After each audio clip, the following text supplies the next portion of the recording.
네, 사드 부지 발표 이후로 한반도 주변엔 기상 변화를 예측하기 어려운 먹구름이 몰려오고 있습니다. 그런 가운데 우리 정치권은 안보 협치는커녕 4분 우열된 목소리로 갈등이 깊어지고 있습니다. 이진곤 경희대 교수, 김광덕 전 한국일보 정치부장, 양문석 전 미디어스 논설위원, 윤희용 오피니언 라이브 여론분석 센터장 네 분 모셨습니다. 어서 오십시오. 예, 안녕하세요. 네, 오늘 박근혜 대통령이 아셈 참석차 몽골로 출석하는데 그에 앞서서 오늘 오전에 NSC를 열었습니다. 그 자리에서 사드 관련 언급을 했는데 그 발언 먼저 들어보고 대담 시작하겠습니다. 우리 국민의 생명과 안전을 지키는 것보다 더 중요한 가치는 없다는 판단하에 한미 동맹의 미사일 방어 능력을 시급히 강화해야 한다는 절박감에서 비롯된 것입니다. 수도권을 포함해서 대한민국 전역에 대해 미사일 방어 능력을 가장 효율적으로 증강하는 방안도 검토를 하였습니다. 앞으로 사드 배치 지역의 안정성을 확보하고 생활에 아무 문제가 없도록 최선을 다할 것입니다. 또한 여야 지도부를 포함해서 의원들의 관심과 의견을 광범위하게 수렴하면서 국가 안보와 국민 안전을 위한 협력을 구할 것입니다. 네, 지금 외국 방문에 앞서서 NSC에서 박근혜 대통령이 사드에 관련해서 발언했는데 일단 성주로 배치 지역이 결정된 거에 대해서 좀 논란이 있는 거에 대해서 어떻게 정면 돌파하겠다 이런 뜻으로 봐야 되겠습니까? 그렇죠. 왜냐하면 이미 정해졌으니까 뭐 어떤 정해진 네. 지역 그 자체를 다시 뭐 제고한다든지 이럴 수는 없는 일이고요. 그러니까 이제 문제는 뭐냐면 그 지역 주민들의 어떤 그 불안감 뭐 이런 것을 또 해소시키는 거고 또 상대적인 말하자면 어떤 손실을 입힌다든지 경제적인 손실 또 생활상의 어떤 손실 이런 것 그러한 그 주민들의 불만과 우려에 대해서 정부가 성의 있게 충분히 설명을 잘하고 또 어떻게 하냐면 만약에 입을 수 있는 그런 손실이라든지 당할 수 있는 그런 위험성 여기에 대해서는 정부가 이거 철저히 거기에 대해서는 어떤 만약에 필요하다면 보상을 한다든지 네. 또 어떤 다른 대안을 제시한다든지 이렇게 함으로써 이것 때문에 그 해당 지역 주민들이 불이익을 당하는 이런 것은 최대한 막아야 되겠고요. 아마 그 점에 대해서도 그 정부에서는 충분히 고려하리라고 생각하고 다만 이제 문제는 뭐냐면 하게 이 부대를 창설하고 이런 문제를 가지고 미리 이야기하고 뭐 충분히 논의하고 이런 거는 좀 안 맞지만은 그러나 일단 결정하고 난 뒤에는 정부가 보다 본격적으로 적극적으로 설명을 하고 또 뭐랄까 필요한 해명도 하고 그다음에 설득도 시키고 이렇게 하는 그런 노력이 이제 필요했을 텐데 지금까지는 약간 좀 미진했다 그런 인상을 주는 게 사실이에요. 근데 지금부터라도 정말 적극적으로 성의 있게 이렇게 정부가 그 대책 앞으로 대안 이런 것도 좀 제시해주는 그런 게 필요하겠습니다. 양 의원님, 네. 이번에 지금 배치 지역이 대구 경북 지역 아니겠습니까? 네. 이제 성주 지역인데 이 지역이 박근혜 대통령의 지지세가 굉장히 탄탄한 지역이잖아요. 예. 대통령이 이렇게 적극적으로 나간다면 좀 어떻게 여론을 잠재울 수 있는 계기가 될 수 있겠습니까? 어떻게 이미 전망하세요? 여론을 잠재우기는 어려운 상황이 이제 돼버렸죠. 그 TK 지역의 25명 국회의원 중에 21명이 반대 성명을 낸 상황에서 네. 특히 진박들이 대거 포함돼 있단 말이에요. 외려 유승민 의원, 그다음에 김부겸 의원, 그다음에 추경호 의원 정도가 빠지고 거의 다 지금 네. 이 반대 성명을 냈기 때문에 어쨌든 국회의원들이 적극적으로 온몸으로 막아줘야 되는 상황에 있어서 대통령이 국정의 동반자가 되고 그 서포터가 되겠다고 했던 진박들마저도 대통령의 입장에 반하는 선을 섰기 때문에 이제 현실적으로 어렵다. 그럼 두 번째가요.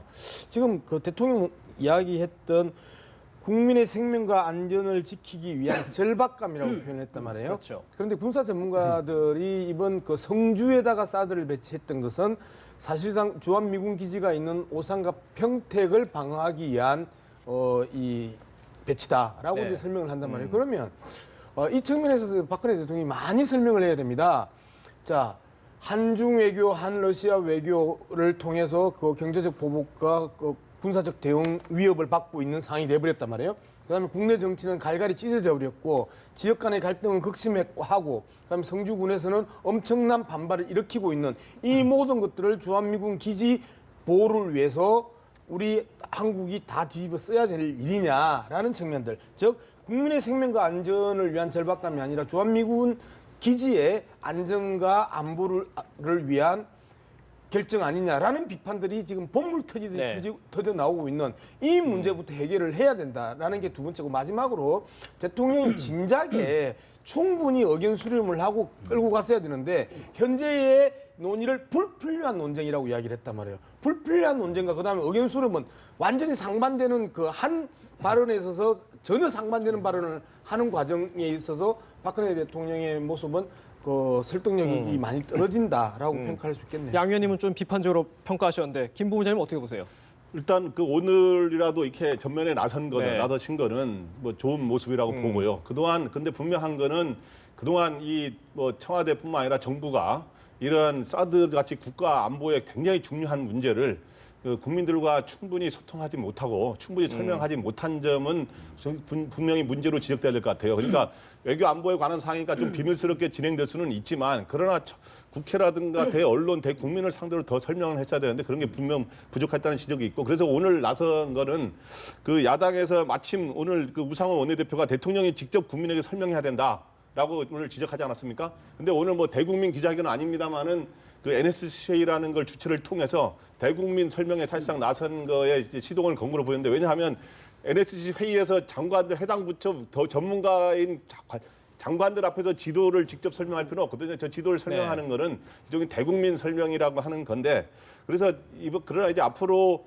이 장관 대통령이나 국방장관이 더 전면에 나서서 국민들한테 설득하고 설명하고 하는 게 필요한 것 같고 특히 이 문제는 외교안보로 중요할 뿐만 아니라 여론도 지금 네. 어느 쪽으로 쏠려 있지 않고 사드 배치의 긍정론이 불과 한 5 내지 6, 7% 앞서 있는 상황이고 오히려 또 국회 동의에 대해서는 더 동의를 해야 된다는 그렇죠. 여론이 더 앞선 상황이거든요. 이런 식으로 국론이 굉장히 나눠져 있고 어찌 보면 잘못하면 완전히 분열되는 걸로 갈 수 있기 때문에 이왕 배치하기로 결정했다면 대통령과 국방장관이 진짜 몸을 던져 국민들을 설득하는 그런 좀더 모습을 적극적으로 보여야 나서야 된다고 된다. 생각합니다. 대통령이 예. 직접적으로 나설 수밖에 없는 상황에 대해서 좀 그 이야기 설명을 좀 비꼬려고 하면요 어떤 부분이냐면 국무총리라는 양반이 나와서 사드 배치 다익슨 이야기를 했단 말이에요. 그리고 국방장관이라는 양반이 나서서 전자파를 내 몸으로 테스트 안 해볼게라고 하면서 정말 국민들이 분노하고 있는 데다가 계속해서 기름을 끼얹는 행태를 계속 보였기 때문에 더 이상 국무총리나 국방장관이 나서서 어떤 말을 해도 국민들을 달릴 수 없는 상황까지 만들어 놓은 상황에서 대통령이 나와서 설명할 수밖에 없는 이러한 안타까움. 저는 아까 대통령이 저 모습을 보면서 너무 안타깝다. 이제 믿고 맡겨서 설명을 하고 국민을 설득할 수 있는 사람이 유일하게 대통령밖에 안 남았다라는 이 사태에 대한 그 참모진들의 무능력과 그다음에 말실수들은 정말 지적받아야 된다는 거예요. 네, 양 의원님이 좀 강하게 좀 비판해 주셨는데 아까 지금 본부장님이 아까 여론 얘기도 해주셨죠. 지금 여론이 어떻게 보면은 어느 한쪽으로 확 쏠리지는 않는 상태 같아요. 보면은 사드 배치에 대해서는 좀 찬성이 좀 많으니까 정부 여당 쪽에 힘을 실어주고 비주는 좀 야당 쪽에 좀 힘이 살짝 실린 것 같아요. 어떻게 흘러갈 것 지금 같습니까? 보면 안보 사안이란 네. 매우 특수한 상황이거든요. 그러면 우리 국민들 같은 경우에 상당히 어쨌든 합리적이기 때문에 안보 이슈 같은 경우에는 그래도 이제 그 안보를 우선시해서 중요하게 바라보는 시각들이 형성돼 있기 때문에 가중치를 두어서 사실은 선택하는 경향들을 보여왔어요. 지금까지 개성공단 폐쇄에 있어서도 여러 가지 말들이 있었지만 국민들은 불가피한 조치였다는 여론들은 월등히 높았던 것이거든요. 그런데 이 사안 같은 경우는 비록 사드 찬성이 높긴 합니다만 그 격차가 상당히 적다는 것. 그리고 반대가 38.6%인데 이것이 만만치 않다는 것입니다. 그러니까 사실은 반대의 목소리들이 지금 상당히 존재한다는 것이고 그다음에 국회의 비준이 필요하다라고 하는 시각이 높다는 것은 그만큼 그 우려의 시선도 함께 가지고 있다는 것을 보여주는 것이거든요. 그렇기 때문에 이런 상황에서 어떤 정부에서 이것을 추진하는 데 있어서 어떤 이런 논쟁들이 이제 있는 것인데 그것이 있는 것을 긍정적으로 일단은 바라볼 필요가 있습니다. 이것을 정쟁이라고 해서 있어서는 안 될 것으로 네. 입막음하는 것으로 비춰지게 될 경우에는 이것이 더욱 폭발적으로 반대하는 기류가 커질 가능성도 배제할 수 없는 것이거든요. 국민들이 왜냐하면 안보라는 것은 이제 과거에는 냉전 시대에는 국가 자체를 보호하는 것이었겠지만 지금 이제 21세기의 탈냉전 시대에서는 국민 개개인의 어떤 삶의 질이라든가 안전을 보호한다는 휴먼 시큐리티 개념으로 변화하고 네. 있는 것이거든요. 그런 것 때문에 사실은 지금 국민들이 본인들의 건강이라든가 안전에 위해가 올 수 있다고 하는 그 우려가 지금 존재한다는 것이기 때문에 이거 자체가 잘못된 것이라고 봐서는 이 논의를 순수하게 순조롭게 풀어가기 어려운 측면이 있기 때문에 앞으로의 논의를 굉장히 긍정적으로 바라보는 그 시각이 일단은 필요한 네. 상황 아닌가 이렇게 생각할 수 있습니다. 이게 지금 어떻게 보면은 좀 논란이 있는 게 전자파나 그런 부분이 좀 정부가 충분히 제공이 안 돼서 그렇다 이렇게 볼 수도 그렇죠. 있을까요? 처음에 대테러 방지법을 국회 통과시킬 때 초기에 대테러 방지법을 강하게 그 정부 여당에서 압박을 할 때 대테러 방지법 찬성이 많이 나왔습니다. 네. 그런데 대테러 방지법에 대한 구체적인 사안들이 국민들에게 알려지면서 외려 역전이 되고 벌어졌고 나중에는 더블 스코어까지 반대 입장이 이제 확산됐었거든요. 이 측면에서 본다면 사드라는 초기 논의는 사드 자체가 갖고 있는 기능에 있어서 실효가 있냐 없냐, 실효성이 있냐 없냐의 네. 논쟁이었는데 이제는 사드를 한다고 배치를 한다고 하면 여기에서 어떤 피해가 발생하느냐라는 방금 그 전자파라든지, 앵커 예. 지적하셨던 전자파의 그 피해나 유해성 이런 문제와 그 다음에 실질적으로 누구를 지키기 위한 사드 배치냐 성주군이라면 그 다음에 성주군에 있어서 사드 참여라는 그 이 성주 군민들의 분노들 이런 그 성주군 자체가 가지고 있는 피해들 이런 것들이 종합적으로 검토되기 시작을 하면 현재 첫 번째 저 여론 수치는 순식간에 뒤집어질 가능성이 네. 있다라고 보는 거죠. 먼저 이제 저는 과학적 뭐 판단이 중요하다. 여기 대해서 지적이시네요. 저도 한 예. 말씀 드릴 텐데 무슨 얘기냐면 이 이제 우선 이 사드 전문제가 어떤 유해성이랄까 위해성이랄까 이런 점에 대해서는 이제부터 설명해 들어가야 될 단계예요. 근데 사실은 지금까지 왜냐하면 반대 여론이 상당히 높다는 이것은 바꾸고 말해서 국민들이 어떤 그 위해 의식이랄까 유해 의식 또 위기감 또 위험성 이런 데 대해서 혹시 실제보다도 더 그 반대하는 측에서 내는 목소리가 더 말이죠. 더 과장됐을 커질 수가 수도 있죠. 있거든요. 예. 그 점이고 또 하나는 뭐냐면 저게 미군 기지를 보호하는 거지 우리 안보를 보호하는 게 아닌데 이렇게 돼버리면 안보와 미군 기지 보호가 전혀 별개의 문제같이 돼버려가지고 미국을 위한 우리의 희생이다 이렇게 되는데 거기에 대해서는 바로 그런 점이 뭐냐면 정치권에서 그렇게 문제를 들고 일어서면 이게 바로 박근혜 대통령이 말한 불필요한 우리 내부의 그런 논란이 될 수 있거든요. 뭐냐면 미군 기지 안에야말로 그 북한과 우리 이 군비 경쟁하는 데 있어서 미군 기지 안에야말로 우리 한국이 가지고 있는 최첨단 무기가 어디 집중되어 있는 데가 사실은 미군 부대 아니겠습니까? 그다음에 미군이 여기 주둔하고 있다는 것이 바로 한국의 안보를 보장하는 그런 하나의 중대한 수단이었는데 그러니까 뭐냐면 사실 미군 기지 보호한다는 그 자체가 한국의 방어력을 보호한다, 유지한다 이런 차원도 되니까 이걸 굳이 나눠 가지고 미군 기지 보호하는데 우리가 왜 희생당하냐 이렇게 말할 네. 그건 아니고 다만 아까도 말씀드렸듯이 성주 국민이 왜 다른 데는 괜찮은데 성주 국민이 왜 이것 때문에 당해야 되냐 그런 문제는 있을 수 있어. 거기에 대해서는 이제 우리가 충분히 정부가 충분한 배려를 해줘야 될 필요가 있다 이렇게 말하는 거죠. 결국 하실 것 같았어요. 예. 그래서 예. 그런데 한 가지만 지적을 하면 2,500만 인구 밀집 지역인 수도권 방어가 현실적으로 불가능한 상황이고 그다음에 대통령과 국회가 있는 서울 지역이 사실상 무방비 상황인 부분에 있어서 사드 배치는 과연 누구를 위한 안보와 안전이냐라는 질문이 당연히 나올 수밖에 없는 거잖아요. 네. 그 증명 당연히 나오시는데 수도권은요. 사실은 그 사드나 그런 게 필요 없을 정도 장사정포가 그냥 이 수도권은 저 10,000문이나 된다는 그 포가 그냥 만약에 쏘기 시작하면 수도권은 사드 가지고 막을 수 있는 게 아니거든. 그래서 우리가 말하는 무슨 패트리어트라든지 다른 수단을 강구하겠다는데 거기에 대해서는 그렇게 이야기를 해야죠. 만약에 사드가 수도권을 방미 못하니까 그 필요 없다 이렇게 돼버리면 그러면 역으로 예. 이미 전쟁이 벌어지면 어떤 방어 체제도 효과가 없는 상황을 지금 전제하시는 거잖아요. 사드를 배치한들 그것도 한 포대 배치한들 어떤 방어를 할 수 있겠습니까? 이 부분에 대해서는 심각하게 우리가 재검토해야 되는 부분이고요. 한 가지 말씀드릴게요. 미군 기관지 성조지라고 있습니다. 미군 기관지 성조지가 올 1월 달에 구암에 있는 지금 사드가 5개가 있잖아요. 5개가 있는데 텍사스에 4개가 있고 그리고 구암에 한 대가 배치가 됐는데 구암에 그 사드 부대 운용 요원하고 인터뷰를 합니다. 그랬더니 이 지역 안에는 돼지 2마리만 살 수 있다. 그리고 사람은 일절 못 산다라는 것들을 미군의 기관지인 성조지가 보도를 했단 말이에요.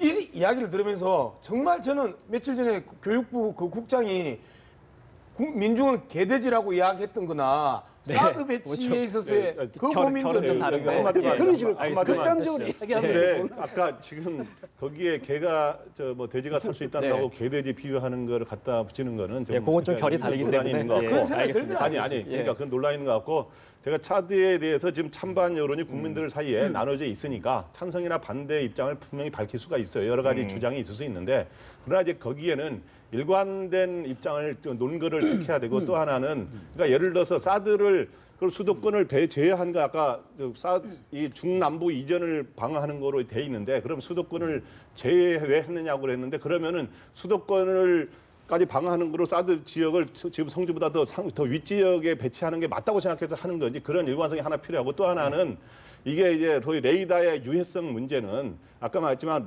지금 5도 이상 각도로 이제 레이더가 간다는 거 아닙니까? 그럼 그거를 과연 부인하면 몰라도 그러면 이제 평지일 경우 미군 교범에 보면 3.5km까지 영장을 미칠 수 있다는 게 있어요. 그러나 이게 5도로 고지로 가면 그게 350m 정도로 몇백 미터로 줄어든다는 거죠. 그러니까 그런 그 비판을 하더라도 위해성 문제는 우리가 충분히 따져야 될 건데도 그러한 거는 일관된 과학적인 근거를 갖고 이야기해야 이게 공정한 토론과 네, 국민들에게 알겠습니다. 오해를 빚는 걸 막을 수 이- 있을 것 같아요. 제가 예. 말씀드리면 대통령이 어쨌든 직접 나서서 국민들에게 설명하는 네. 지금 모양새가 되고 있는 것이거든요. 그러니까 사실 대통령은 국가의 최고 이제 리더십이고 어떤 갈등과 문제가 있을 때 그것을 푸는 이제 굉장히 중요한 자원인데 그것을 대통령에게만 부담을 지우고 있는 이 상황은 결코 이제 바람직하지 않은 측면이 부담스럽다. 있습니다. 그래서 알겠습니다. 국방부 등 어쨌든 이 안보 관련 전문가 그룹 진영에서 사실 이 문제를 국민들에게 자세하게 얘기하며 설득하는 이런 것들이 좀 준비된 모양새로 나올 필요가 있을 것 같아요. 대통령이 전면 나서서 굉장히 전문적인 영역인데 이런 부분들의 한계가 있을 수 있기 때문에 그 부분을 좀 그동안 필요하다는 말씀을 드립니다. 국방부라든가 이런 데 예. 너무 소극적으로 나왔고 이제야 뭐 성주 가서 설득하겠다는 하는데 그런 거를 장관이라면 좀더 빨리 써야 적극적으로 된다? 예, 그렇게 해야 됩니다. 알겠습니다. 이 부분이 사실 뭐 찬반 논쟁보다는 과학적 판단의 영역 같아서 여기서 논쟁을 하면 계속 끝이 없을 것 같고 어떻게 보면 정치권에서 잘 협치 개념이랄까 이렇게 잘 풀어내야 되는데 좀 여야 3당의 스탠스를 보면 좀 꼭 그렇지는 않은 것 같아요. 여야 3당 원내대표의 오늘 오전 발언 먼저 한번 들어보고 여야 정치권의 입장을 한번 짚어보겠습니다. 더불어민주당의 명확한 입장 표명도 필요합니다. 국가 안보 최대 현안에 대해서 제1야당이 계속해서 전략적으로 모호한 입장을 취해서는 안 될 일입니다. 수권을 지향하는 정당답게 분명한 입장을 바탕으로 국민적 설득에 동참해 주시기 바랍니다. 국민의당에도 전향적인 입장 전환을 촉구드립니다. 사드를 배치하는 진정한 목적이 무엇인지, 왜 수도권을 제외한 지역에 위치를 설정할 수밖에 없었는지 등에 대해서 납득할 만한 해명이 없다면 이것은 국민을 설득할 수 없다. 저는 이렇게 규정을 합니다. 이 점에 대해서는 대통령이 직접 나서서 국민들에게 말씀을 하셔야 할 문제다라고 봅니다. 사드 배치를 결정한 당사자가 박근혜 대통령인 만큼 저는 이번 아셈 회의에서 한중 정상회담이 열리지 않는다면 이번 아셈 회의는 빈손 외교가 될 것이다라는 점을 경고하고자 합니다. 박근혜 정부가 아무런 준비도 없는 결정을 해놓고 현재 야기된 사회적 갈등에 만에 하나 사드 공안 정국으로 덮으려고 한다면 국민적 저항에 부딪힐 수 있다는 것을 경고합니다. 정부는 사드가 우리의 미래를 새드하게 만들지 않도록 국민과 국회의 의견을 적극 수렴할 것을 사드 배치 결정을 철회할 것을 다시 한번 촉구합니다.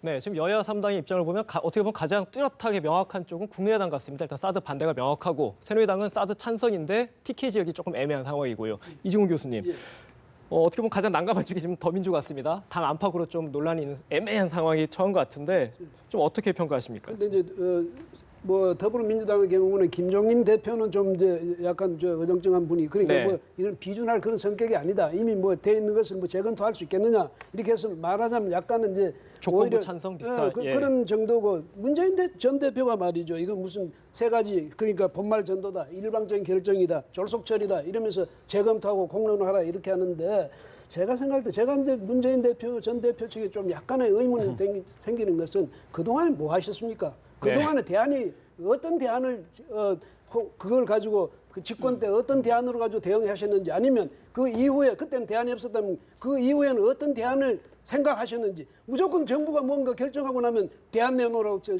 무조건 반대한다 이래버리면 그야말로 국가안보 문제에 대해서 지금은 공동의 축이라고 국정 운영의 그 의정 운영의 공동의 축이라고 할 수 있는 더불어민주당이 말이죠. 그런 식으로 아무 대안 없이 무조건 자꾸 우리가 말할 때 편한 게 뭡니까? 충분히 논의해라.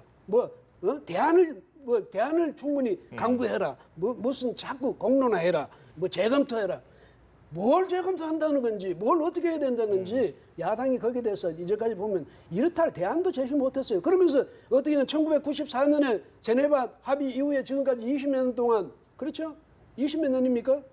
그동안에 제가 북한의 그 핵 문제라든지 북한의 미사일 문제 뭔가 진전이 우리가 대응하는데 진전이 별로 있었습니까? 그런데 그런 차원에서 자꾸 뭐 신중하게 해라, 재검토해라, 공론화해라 이런 식으로 하는 이건 좀 제가 생각할 때는 무책임하지 않냐. 그다음에 대안이 없이 자꾸 정부 측 비난만 하는데 여기만 열을 올리는 그런 게 아닌가. 더불어민주당으로서는 총선 때 제1 예. 정당이 됐던 그런 정당으로서 거대 정당으로서 좀 채통이 안 서는 이진근 교수님 뭐 대응이다. 더불어민주당 좀 뭐 비판해 주셨는데 동의하세요? 동의 못하죠. 자, 예. 재검토와 공론화 이야기를 핵심적으로 했습니다. 그래서 이제 종합적인 그 피해 대책도 세우고 네. 이제 이런 표현을 썼는데 사드 논쟁은 이제 3년 된 논쟁이고요. MD 논쟁은 20년 정도 된 그 논쟁이란 말이에요.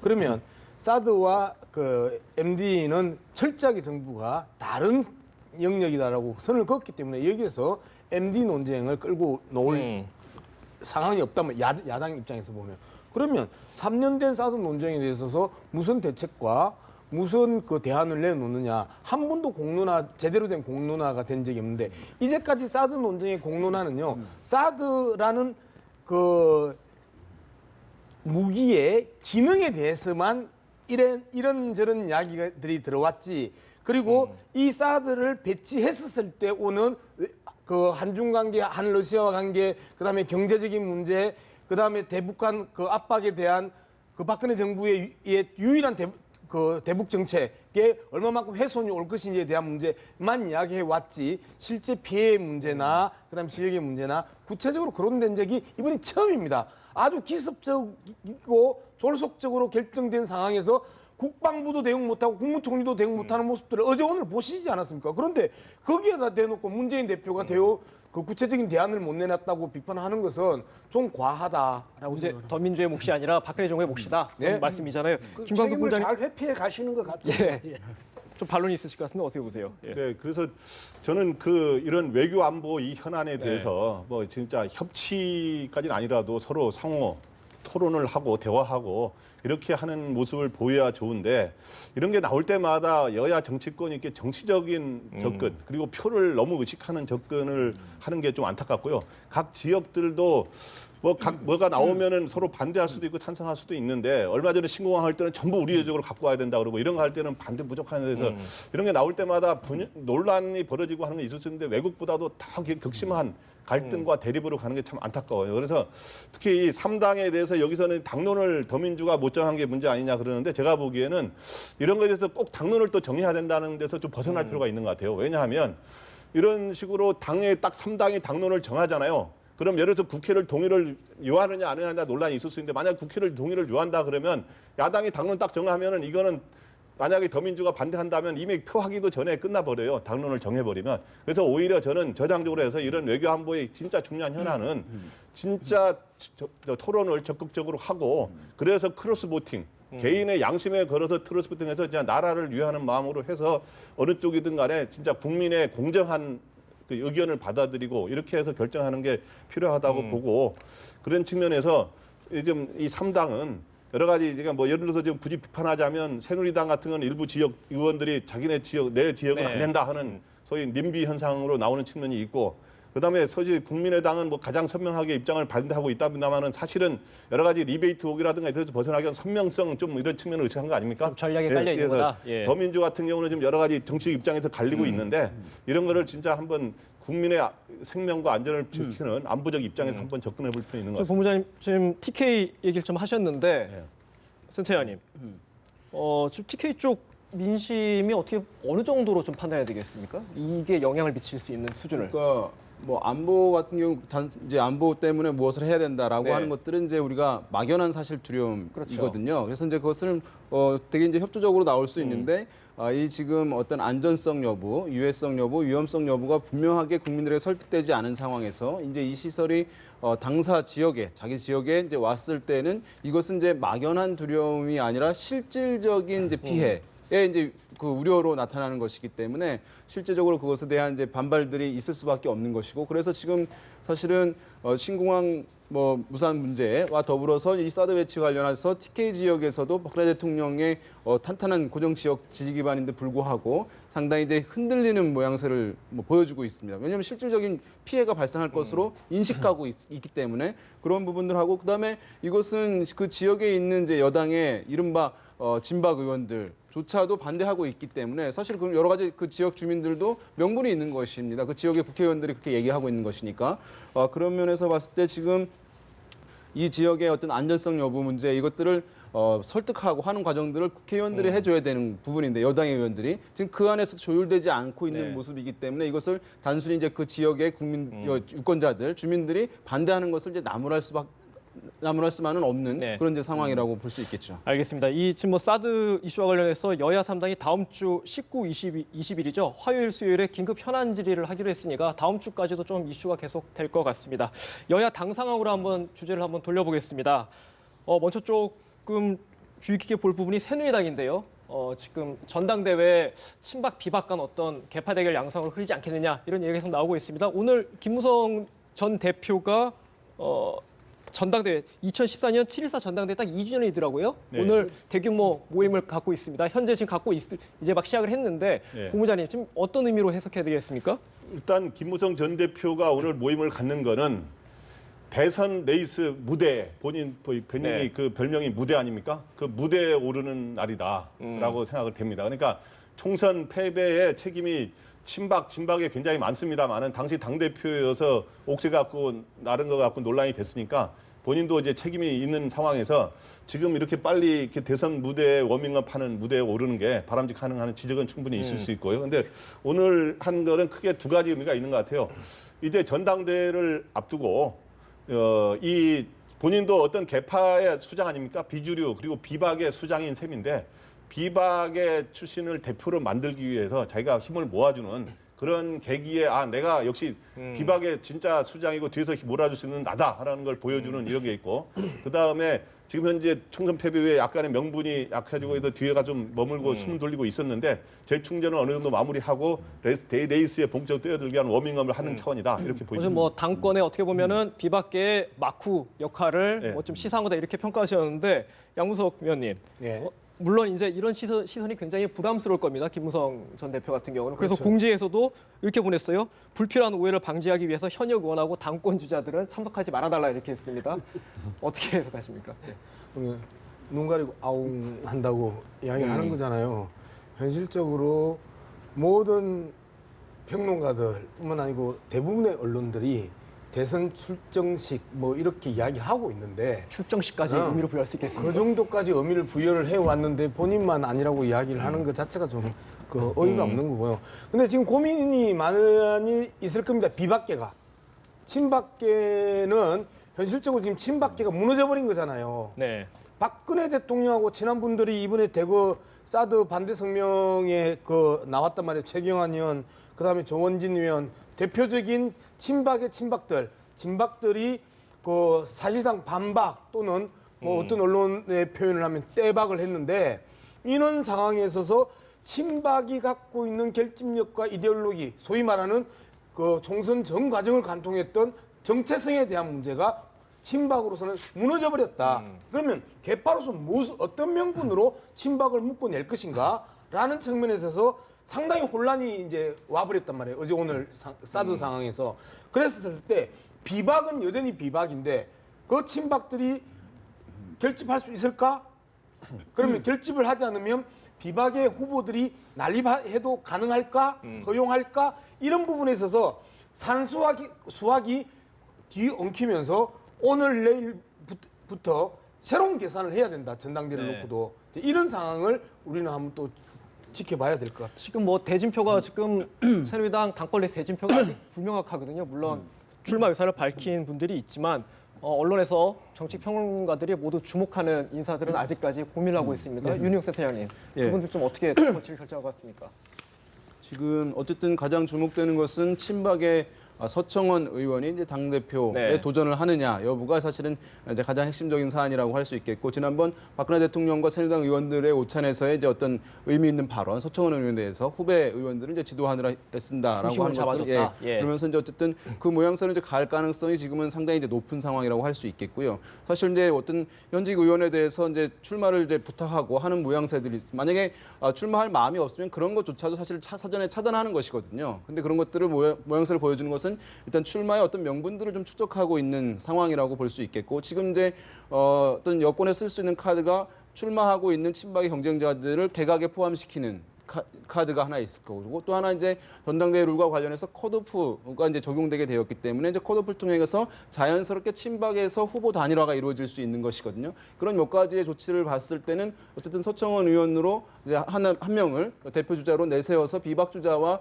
경쟁하면서 당권을 확보하려고 하는 전략은 이미 상당 부분 이제 진행이 되고 있는 것이다라고 이제 볼 수밖에 없고, 여기에 어쨌든 비박의 대항마로서 과연 지금 출마 선언하고 있는 정병국, 김용태 의원들이 과연 대항마가 될 것이냐, 그것을 얼마나 이제 비중 있는 역량을 보여줄 수 있을 것이냐 중요하고, 그것이 안 된다면 만약에 나경원 의원이 대중성을 가지고 있는 상황에서 다시 이 판에 뛰어들게 될 경우에 어쨌든 상당한 경쟁 구도가 만들어질 가능성을 이제 배제할 수 없다. 그런 면에서 봤을 때 지금은 서청원 의원이 친박의 지원을 받으면서 당선 가능성이 상당히 높다고 평가할 수 있습니다만은 판세 결과는 지금 장담하기는 아직 이르다 이렇게 볼 수 있겠죠. 결국은 나경원 의원까지 좀 언급하셨는데 결국은 지금 서청원 의원이 어떻게 결정하느냐가 키포인트가 될 텐데, 교수님. 그 아까 입각서를 잠깐 언급하셨는데 이 부분은 아직까지는 섣부른 시나리오일 수도 있고요. 그리고 오늘 오후에 이제 새누리당이 전국위원회에서 컷오프, 지금 지적하신 컷오프를 결정했습니다. 어떻게 보면 조금 모양새를 만들어가고 있다 이렇게 해석할 수 있겠습니까? 지금 윤 센터장님 지적하셨지만은 사실은 이제 그래 컷오프를 하면 친박의 그 난립, 친박 후보의 난립, 이건 막을 수가, 교통정리가 될 수 있다. 아마 이제 이 차원 때문에. 안 그러면 서청원 의원이 나오더라도 상당히 위태할 수 있는데 저렇게 이제 교통정리 효과가 있지 않느냐, 이제 이것 때문에 그런 것 같아요. 그런데 만약에 그랬을 경우에 또 비박계 입장에서도 보면 만약에 나경원 의원이 결심을 한다면 그랬을 경우에 비박 경우에도 컷오프가 반드시 나쁜 건 아니거든요. 어느 쪽이 이제 유리하냐 이 문제인데, 지금요. 저는 이제 하나 관심이 가는 게 뭐냐면, 우리가 흔히 진박 이러잖아요. 진박이나 진짜 박 뭐 이런 이야기일 수도 있지만, 또 한편으로 아주 진하단 진국 이럴 때 진짜도 있잖아요. 근데 요즘 보면 이번에 사드 가지고 특별히 나타났지만 진국이 얼마나 묽은 국이 될 수 있다는 거 입증됐잖아요. 이런 식으로 박근혜 대통령이 이제 미칠 수 있는 영향이 상대적으로 크게 이제 떨어졌다 이렇게 볼 때, 뭐 아까 이야기하신 대로 이것을 자기의 개각할 때 어떤 입각을 조건으로 해서 뭐 주장친다 이런 생각도 할 수는 있지만은, 만약에 그게 현실화되면요, 그거야말로 박근혜 대통령 정부가 망신당하는 겁니다. 그러니까 그런 전략은 꼼수는 쓸 수는 없을 거고, 다만 문제는 서청원 의원이 되든 나경원 의원이 되든 정병국 의원이 되든 누가 되든 앞으로 이 전당대회가 축제 분위기가 돼야 되고, 그다음에 여기서 새누리당이 다시 한번 결집해가지고 차기 정권 재창출에 나가는 그런 일사불란한 진영을 갖추는 계기가 돼야 될 텐데, 현재까지는 아마 당내에서 뚜렷한 그런 전망이 안 보이는 것 때문에 저렇게 답답하지 않을까 이런 생각이 듭니다. 여당의 전당대에서 역시 지금 말한 것처럼 최고 관심사는 서청원과 나경원의 빅매치가 이루어지느냐, 소위 선화 대결이 이루어지느냐, 또 야당까지 이야기하면 또 이런 말이 있어요. 선화 송추 대결이 이루어지느냐. 송추는 뭐냐면 송영길과 추미애 둘 다 남녀잖아요. 개파는 약간의 또 차이가 있습니다만은 근데 일단은 여기서 그 서청원, 나경원의 빅매치가 이루어지면 이제 상당히 흥행에 성공하는데 일단 지금 여론조사가 공식으로 나온 건 아닙니다만은 여러 가지 이제 보면은 당내 기반에서 여러 표가 나누는 측면이 있겠지만 비박에서. 근데 이제 여론상으로 아마 나경원 의원이 대중성이 높기 때문에 여론 일반 국민 상대로는 좀 높게 나오고 있을 거예요. 그리고 서청원 그 의원 같은 경우는 여러 가지 원로고 지명도가 높기 때문에 좀 높게 나올 거예요. 그런데 이제 이런 식으로 이루어지게 되면 당내에서는 아마 서청원 의원이 친박이 많으니까 좀 무시할 수 있지만 국민 여론에서는 또 나경원 의원이 무시 못할 정도 위력이 있거든요. 그렇기 때문에 실제로 대결이 이루어질 경우 누가 될지 모르는 상황으로 갈 수 있다. 그리고 또 친박이 지금 현재 아까 말씀 완전히 분열된 건 아닙니다. 현재 예를 들어서 지금 현재 그 이번에 그 성주에 이거 사드 입지를 정한 거 갖고 이제 반대를 하다기보다는 많은 거를 보상을 얻어내기 위한 측면도 있기 때문에 완전히 한 건 아니지만 어떻든 이슈가 이렇게 바뀌다 보면 친박의 족보가 다시 재정리되는 계기도 되거든요. 예를 들어서 지금 유승민 의원은 어느 정도 찬성하고 있지 않습니까? 사드에 대해서. 그러니까 이렇기 때문에 계속 이런 식으로 여러 변화연들이 생기기 때문에 전당대회도 어떤 결과를 좀 예단할 수 없는 상황입니다. 결국은 서청원 의원이 어떻게 결심하느냐 그걸 보고 가늠하면 되겠네요. 예. 이제 더민주 얘기를 좀 해보자면 새누리당하고 분위기 많이 다릅니다. 양 의원님. 예. 더민주는 왜 이렇게 좀 흥행이 부진한 겁니까? 예. 처음에 김부겸 의원이 만약에 당권을 도전을 했었으면 이 정도로 침체되지는 않았을 네. 거예요. 그리고 그런데 이제 가장 김부겸 의원이 불출마 선언을 하고 당권 불출마 선언을 하고 나서 송영길, 추미애 두 사람의 이강 체제가 조기에 굳혀졌단 말이에요. 그런데 문제는 송영길, 추미애 이 두 양반의 이강 체제가 당 내에서는 굳혀졌는데 대중적으로 보면 그 이종걸, 그다음에 박영선 이런 양반들이 훨씬 더 대중적 인지도가 높단 말이에요. 즉 소위 말하는 친문 계열과 범친문 계열, 그다음에 옛날 네. 표현 총선 전 개념으로 보면 비노 비문 네. 요 계열들이 개파 간의 싸움이 붙어서야 많은 국민들과 많은 언론들이 관심이 있는데 개인기에 개인전이 붙어 있는 상황이기 때문에 이 갈등의 폭도 작고 그다음에 그 이슈적 파괴력도 작아지는 이런 상황이었고 이제 마지막에 결정적 추미애 의원의 진입적 보좌관 채용 이 문제로 팽팽하게 맞서던 송영길 추미애 구도가 뭐 일부 여론조사에서 더블 스코어로 송영길 선수가 치고 나오는 막 이런 그 흐름들이 이제 보인단 말이에요. 가족 채용 논란도 변수가 됐다고 보시는 거예요? 저는 뭐 결정적인 요인이 추미애 송영길의 팽팽한 접전을 무너뜨린 결정적인 요인이 가족 채용 문제가 아니겠냐라고 평가를 합니다. 지금 이제 어쨌든 새누리당에 비해서도 오히려 이제 더민주 같은 경우에 뭐 총선의 성과가 좋았음에도 불구하고 이제 전당대회 조명을 많이 받지 못하고 그렇죠. 있는 것은 새누리당은 그래도 계파 간의 어떤 경쟁 구도가 존재하는 것이기 때문에 거기에 대표 주자들이 경쟁적으로 어쨌든 출마할 경우에 상당히 이제 모양새가 나올 수 있는데 비해서 야당 같은 경우 더불어민주당 같은 경우는 지금 이 주류와 비주류 간의 어떤 경쟁 구도 자체가 허물어져 있기 때문에 사실은 지금 관심도가 떨어지는 것이라고 할 수 있다. 기울어진 왜냐하면 운동장이다. 예. 비주류의 핵심이었던 이제 호남의 의원들 세력들이 국민의당 출연으로 사실 다 빠져나간 상황이거든요. 그렇죠. 기존에 어느 정도의 경쟁 구도가 만들어졌던 상황이 지금은 이제 국민의당으로 이탈하면서 이 주류와 비주류 간의 어떤 경쟁 구도 자체가 없는 것이기 때문에 지금 다 어쨌든 주류의 어떤 구애를 하고 있을 수밖에 없는 후보. 그래서 비주류에서 어떤 경쟁력인 인물이 나오기 어려운 상황. 그런 면에서 이제 관심을 적게 받고 있다고 볼 수 있겠습니다. 한마디만 하면은 그래서 더민주가 이게 흥행이 안 돼서 이거를 뭐 식은죽 상황이다라고 말까지 네. 나오는데 이런 상황이기 때문에 기초단체장인 이재명 성남시장이 이럴 바에는 내가 당권에 도전하겠다라고 지금 말을 해서 검토하겠다 하는 상황이 아닙니까? 그래서 만약에 그럴 가능성은 높진 않다보다 이재명 성남시장이 나오게 되면 국민적인 지명도가 있거든요. 대선 주자의 후보로도 거론되고 그러니까 나오게 되면 판세가 또 어떻게 갈지 모르는 그런 상황이 될 수도 있을 것 같습니다. 이재명 성남시장 얘기를 하셨으니까 위원님 나오면은 판세가 바뀔 수 있겠습니까? 양강 체제에서? 제가 보기에는 양강 체제를 근본적으로 허물고 이재명 송영길 추미애 구도가 아니라 이재명 박영선 이종걸 추미애 송영길 이 모두가 다 뛸 수 있는 그 판이 커지는 영역이 이제 만들어지고 그다음에 언론도 집중적으로 보도할 것 아니에요. 네. 성남시장이 시정 안 하고 무슨 당권을 도전을 하고 당무하고 하면서 집중적인 비판을 비판적인, 받으면서 그렇죠. 예. 더민주당 전당대회가 핵심 이슈로 떠오를 수 있는 이러한 또 환경을 갖고 있는 폭발력을 갖고 있는 인물이 이재명 시장. 네거티브 마케팅이 될 수도 있겠네요. 그렇죠. 말하자면. 알겠습니다.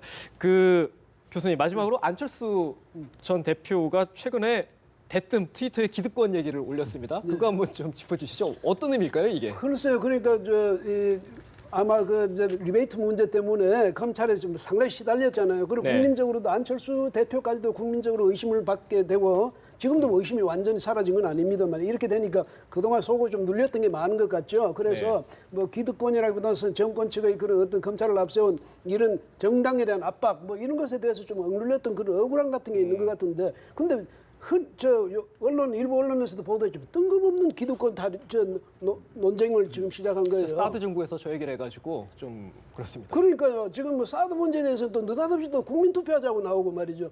저번에 요즘은 보니까 좀 정리 안 된 그런 생각을 많이 갖고 계시다가 툭툭 내뱉는 것 아닌가요? 그런 점에서 볼 때 안철수 대표는 역시 공부를 좀 더 하시고 경륜을 좀 더 닦으셔야 되겠다 이런 느낌을 주고 있단 말이죠. 그래서 그런 식으로 뭐 갑자기 느닷없이 저런 말씀을 하시기보다는 좀 충분히 생각하시고 문제를 하나하나 제기해 나가시는 것이 앞으로 차기 뭐 대권 주자까지도 지금 그 반열에까지 올라 있는 분으로서는 그 리더십을 분명한 리더십을 국민이 정말 납득하고 지지할 수 있는 그런 리더십을 좀 보여주셔야죠. 예, 뭐 교수님은 좀 비판적으로 말씀하셨는데 저는 개인적으로 그 안철수 대표가 국민 투표를 던졌잖아요. 국민 투표를 던지면서 비준이 절충점으로 모아지면서 여론들이 이제 비준 쪽으로 많이 아까도 뭐 나왔지만 국민의 과반수 이상이 비준 쪽에 대해 이제 힘을 실어주는 건데 저는 개인적으로 이 부분 사드 문제는 국민 투표로 가면서 국민 투표 과정에 있어서 엄청난 공론이 이제 벌어질 것이고 많은 정보들이 이제 쏟아지면서 국민들이 판단할 수 있다고 본다라면 안철수 대표가 자기가 던졌으면 그 부분에 대해서 한 번 더 강하게 쳐주면서 외려 그 쳐주는 힘이 국민 투표로 안 가더라도 비준으로까지는 끌고 올 수 있는 다른 탄력들과 힘을 받을 수 있었을 텐데 왜 뜬금없이 맥락 없이 제 말씀을 하셨을까? 국민 투표로는 어떻게 보면 좀 너무 빨리 발을 뺐다 이렇게 지적을 하신 거잖아요. 특수한 안보 상황인 한반도에서 그런 문제를 가지고 미사일 부대 창설하는 이런 문제를 가지고까지 국민 투표 이래버리면요, 우리나라 국방이나 안보 문제 정책 자체를 세우지도 추진하지도 못합니다. 그래서 그 점 가지고 제가 말씀드리는 게 너무 나가셨다 이 말이죠. 알겠습니다. 본부장님, 그래서 저는 국민 투표 의견은 개인적으로는 반대합니다. 왜냐하면 이런 외교 안보적으로 중요한 구체적인 전략에 관한 사항을 국민의 여론을 좀 쫓아가는 식으로 하면 안 되기 때문에 국회 동의를 요할 수 있다. 국회를 더 설득해야 된다. 이런 거는 제가 충분히 경청할 만한데 근데 그렇긴 하지만 아까 말했지만 대선 주자가 되는 사람이 화두를 던졌다는 건 어떤 전문가의 분명히 공부를 아까 너무 안 해서가 아니라 공부를 많이 하다 보니까 그 의견을 제시했는데 그랬으면 아까 말했지만 양 의원님 말씀대로 확실하게 그거를 그런 주장할 수 있거든요. 하면서 여러 가지 공론화를 같이 걸 수 있는데 너무 쉽게 당에서도 안 받아주고 너무 쉽게 끝나버린 것 같아서 좀 모양이 좀 그렇게 된 것 같아요. 당에서 안 받아줬다니 공부 안 했다는 얘기예요. 네, 알겠습니다. 오늘 대담은 여기까지 나누도록 하겠습니다. 네, 오늘 말씀 고맙습니다. 고맙습니다.